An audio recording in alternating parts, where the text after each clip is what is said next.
Hello दोस्तों, welcome to back golden stories with Neelam. मैं नीलम आपके सामने एक नई कहानी लेकर आई हूँ। शिकायत करना छोड़ें। आकाश एयरपोर्ट से बाहर निकला और कैब का इंतज़ार करने लगा। वह कैब पहले ही बुक कर चुका था। वह सोच रहा था कि कैब सही समय पर आ जाए और सही समय पर उसे कहीं पर पहुँचा दे। कुछ ही देर में एक शानदार चमचमाती हुई कार उसके पास आकर रुकी, जिसे देख आकाश एक पल को चौंका कि क्या ये उसके द्वारा बुक की गई कैब ही है। उसका अंदाजा सही था, वो वही कैब थी। कार से एक ड्राइवर बाहर आया और उसने आकाश के लिए कार के पीछे का दरवाज़ा खोला। आकाश के बैठते ही उसने कागज़ का एक पन्ना उसे पकड़ा दिया और बोला, सर, इस कागज़ पर हमारा मिशन स्टेटमेंट लिखा हुआ है। आप आराम से बैठकर इसे पढ़ लीजिए। तब तक मैं आपका सामान डिग्गी में डाल देता हूँ। ओह! चौंकते हुए आकाश ने वह मिशन स्टेटमेंट ले लिया और उसे पढ़ने लगा। उसमें लिखा हुआ था, हमारी कैब सर्विस में आपका स्वागत है। हम आपको आपके डेस्टिनेशन तक सस्ते दाम पर सुरक्षित तरीके से और जल्द से जल्द पहुंचाने की कोशिश करेंगे। आपको किसी प्रकार की दिक्कत का सामना नहीं करना पड़ेगा। आपकी यात्रा मंगलमय रहेगी। वह मिशन स्टेटमेंट पढ़कर आकाश के चेहरे पर एक मुस्कुराहट छा गई। फिर उसने कार के भीतर एक नज़र डाली। कार साफ सुथरी थी। तब तक कैब ड्राइवर ड्राइविंग सीट पर बैठ चुका था।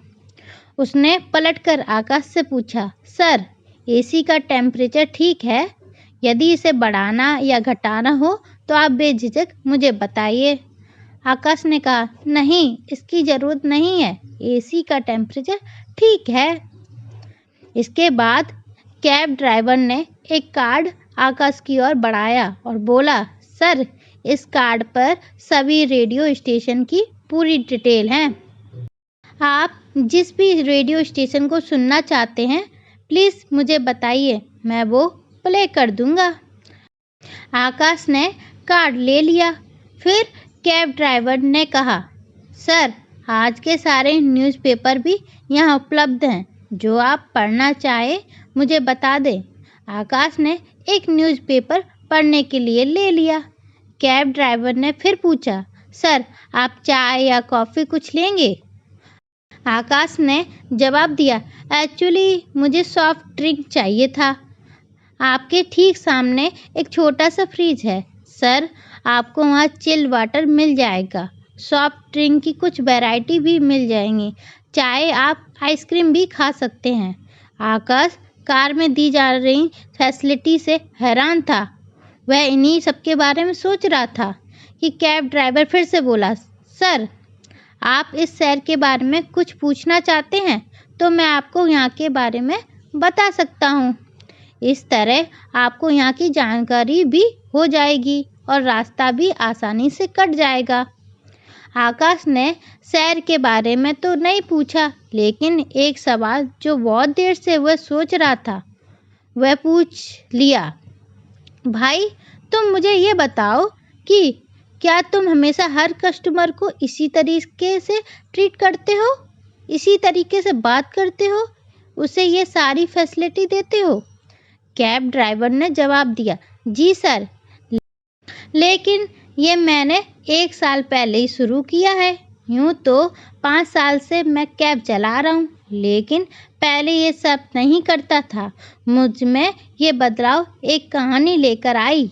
एक दिन कैब चलाते चलाते मैं रेडियो पर एक कहानी सुन रहा था। वो कहानी थी बाज और बतख की। उस कहानी में बताया गया कि बतख कैसे वक वक कर हमेशा शिकायतें करती है, वहीं बाज हमेशा ऊपर आकाश में उड़ता रहता है। उस कहानी में ये बताया गया कि यदि हम कुछ अलग बनना है तो इस दुनिया से कुछ अलग करना होगा। बस ये कहानी मेरे दिमाग में घर कर गई। मैंने अपने साथी कैब ड्राइवर को देखा। तो पाया कि जो काम मैं कर रहा हूँ वे सब भी वही काम कर रहे हैं। वे दिन भर थक हार कर काम करते हैं और ज़िंदगी से शिकायतें करते रहते हैं। मैं भी ऐसा ही कर रहा था, लेकिन उस दिन मैंने सोचा कि मुझे कुछ अलग करना चाहिए। बस उस दिन से धीरे धीरे अपनी कैब को बदलना शुरू किया। धीरे धीरे एक एक फैसिलिटी ऐड करनी शुरू की और आज तक कर रहा हूँ।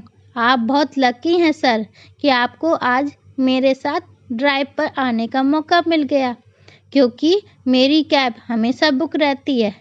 एक बार जो पैसेंजर मेरे साथ आ जाता है वो हमेशा मेरे साथ ही जाना चाहता है। वो मेरा नंबर लेकर जाता है और ज़रूरत पड़ने पर कॉल कर लेता है। कई बार मैं बुक होता हूँ तो अपने दोस्तों को भेज देता हूँ और उन्हें कोई दिक्कत भी नहीं आने देता हूँ। आप भी ये मेरा कार्ड लीजिए सर, कभी आपको भी मेरी ज़रूरत पड़े तो याद ज़रूर कीजिएगा। आकाश को आज तक इतना बढ़िया ड्राइवर कभी नहीं मिला था। उसका ये सफ़र उसके लिए खास बन गया। Thank you for watching.